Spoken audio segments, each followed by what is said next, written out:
Hello everyone, it's Brian Bean, founder of Mentor to Millions, creator of Extra Digit Income. And one question I get all the time, actually two questions. Brian, how in the world did you retire at 22 years old? And the second question I get is, how in the world did you make your first $1 million in your late 20s, early 30s? But here's the question everyone should ask. How did I lose my first $1 million and then get it back? Easy. I had mentors who finally taught me in my 30s how to keep money. What I want everyone to understand is that America is a capitalistic society. So before you look at fancy cars and big homes, there's nothing wrong with material things. You want to leave more of a legacy for your family and create wealth for your loved ones. Here's a basic formula that I want to share with everyone watching this video. 2, 4, and 3. There are two basic objectives that everyone wants to meet in America. In capitalism, one is you want to make money to maintain the lifestyle that you currently have during your working years. That's very important. Another word for that is pay the lights, pay the gas bill, drive a car, have clothes on your back, put food in your mouth, and a roof over your family. Basic necessities. Now, objective number 2 is a little more complicated. The money that you make during your working years has to sustain you during your retirement years. In other words, when you retire, you will no longer have the labor income coming in. So where will you get the money to sustain your current lifestyle? There are 4 things keeping you from meeting your 2 objectives. Once you learn these, you learn the key to capitalism. Number 1 is inflation.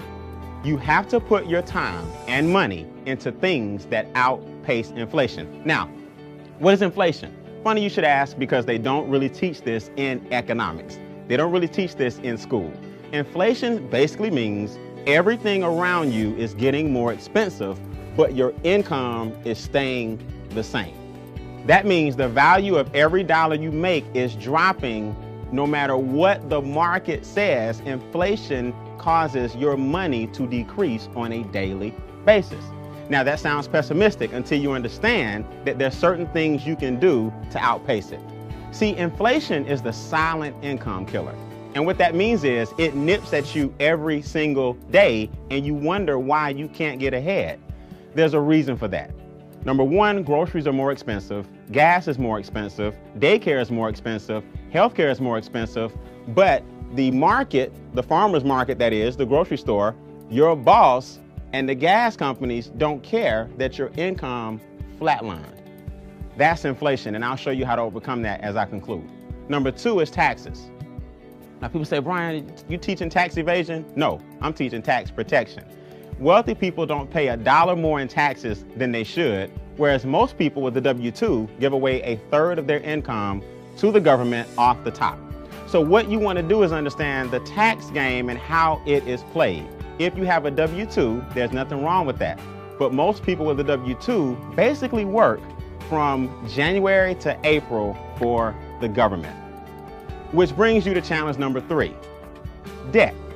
If the government is taking 1/3 of your income off the top, we're forced to do what?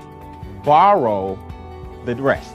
So now the government will get paid from January to April, and then the banks will get paid from May to September, because you have to pay all the money back that you borrowed on student loans, car notes, credit cards, mortgages, department stores. So the banks and governments are making money off of your lack of money.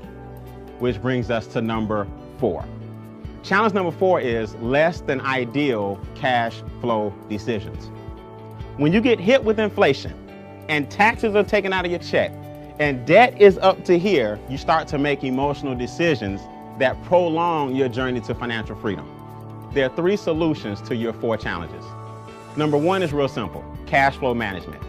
Cash flow management basically means the lack of money is costing you more money. That's a negative cash flow cycle. Overdraft fees, payday loans, anything that takes money, late fees on bills, anything that takes money out of your pocket is tying up your cash flow and making it negative.